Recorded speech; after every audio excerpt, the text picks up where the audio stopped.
Welcome to Berwyn, Illinois, a centennial city with a proud heritage, a center of education and progress, a city of homes and families,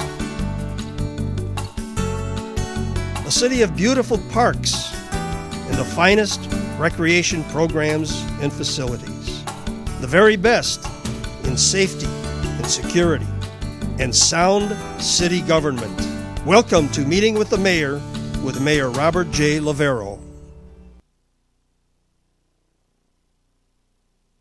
Sitting to my left is Dennis O'Halloran. He's the fire chief. And sitting to my right in stead of our chief, James Ritz, who's attending his son's graduation, is our commander, Tom O'Halloran.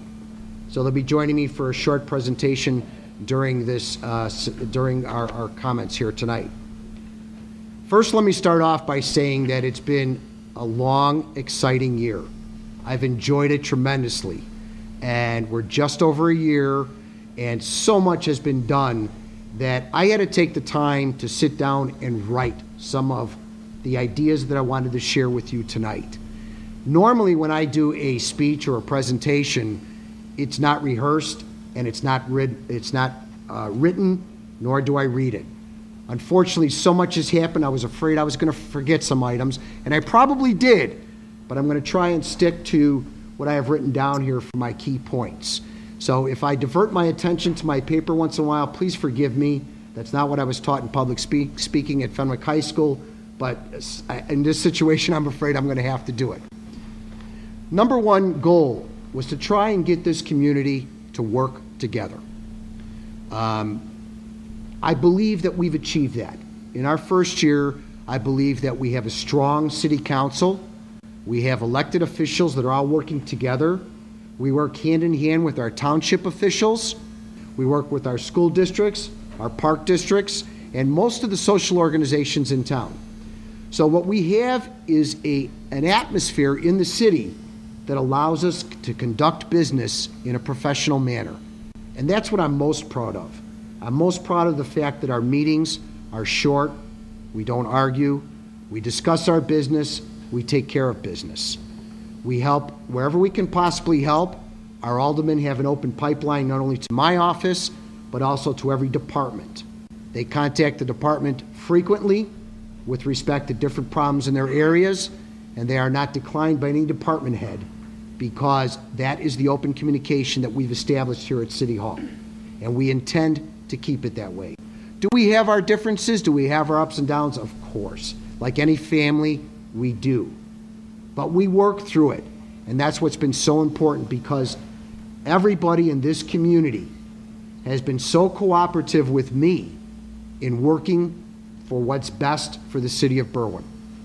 So that I am truly proud of, and I'd like to thank everybody who has cooperated, everybody who's an elected official with any governmental body, anybody that's part of a social organization, including all my city employees, because everybody has truly been kind to do what's best for the city of Berwyn. And all that does is benefit our residents, which was our primary goal. I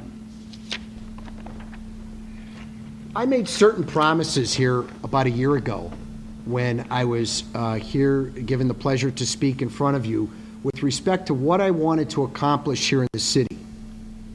One of my number one goals was attacking crime. I felt that in this community we were seeing an influx of crime coming from, we all know where, and I don't care to state it. But we don't want it here in Berwyn. That was my main stance. I don't want it here in Berwyn. With that in mind, what we did was we did a lot of changes and reorganizations at the Berwyn Police Department.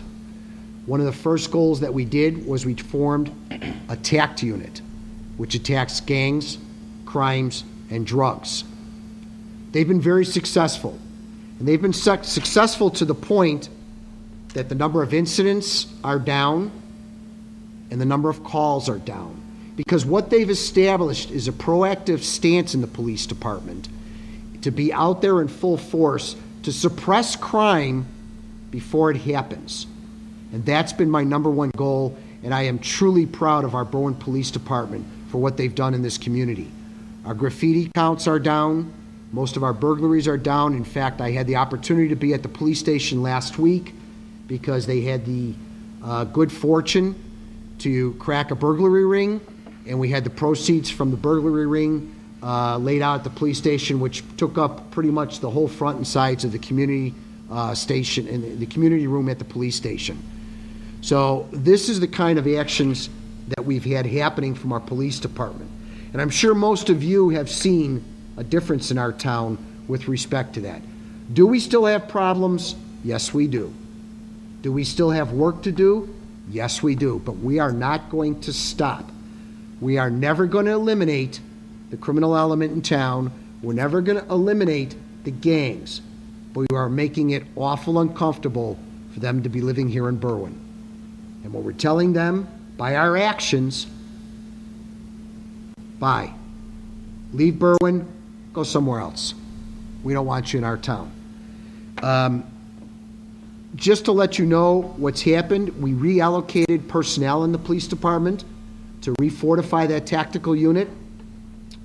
Since August 1st, when that unit was finally formed and took action, we've eliminated 40 guns from the street to this date. 40 weapons were taken off the street.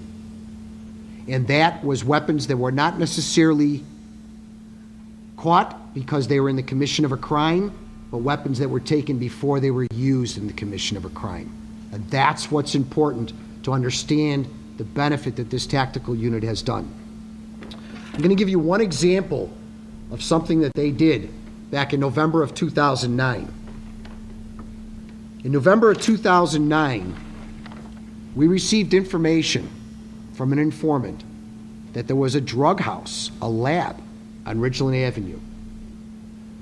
With cooperation from DEA and from HIDA, which is the Cook County High Intensity Drug Unit, they were able to bust this establishment, arrest the individual that was running the lab, who also lived in the apartment, and what they found was approximately $3.5 million street value in drugs and weapons that were taken from this establishment.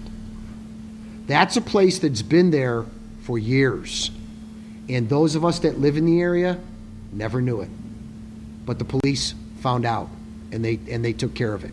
That's the kind of proactive action that we're talking about here. We're not reacting to crimes and trying to solve them.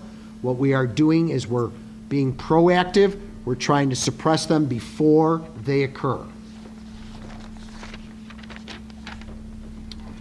Earlier today, I happened to be at the police station, and I was witness to 242 pounds of cannabis, 106 pounds of cocaine, 240 handguns and rifles that have been sitting in our evidence laboratory, some of them as old as 2004. These are fruits of crimes that were garnered by the police station that have not yet been destroyed because our inventory was a mess.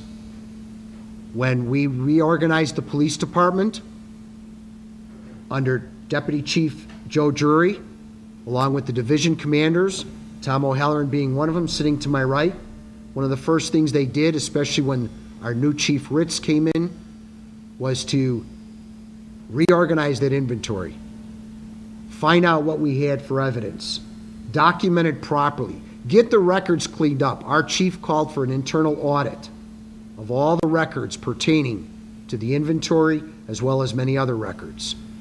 Today, those were taken to be destroyed. Many of them already had court orders to be destroyed from a long time ago. Obviously, we can't destroy without what's called a C&D, which is a confiscate and destroy, correct? Correct. Confiscate and destroy order from the courts. Those had orders. They were taking up room in our evidence locker to the point where we had to order another trailer to house evidence, which made no sense to us. Detective Santangelo was put in charge of that. Inside of 3 months, he's got it all categoried, and he's got what needs to be destroyed. In addition, Chief Ritz has dedicated himself to putting out the new policy handbook from our police department. Our police department handbook has not been updated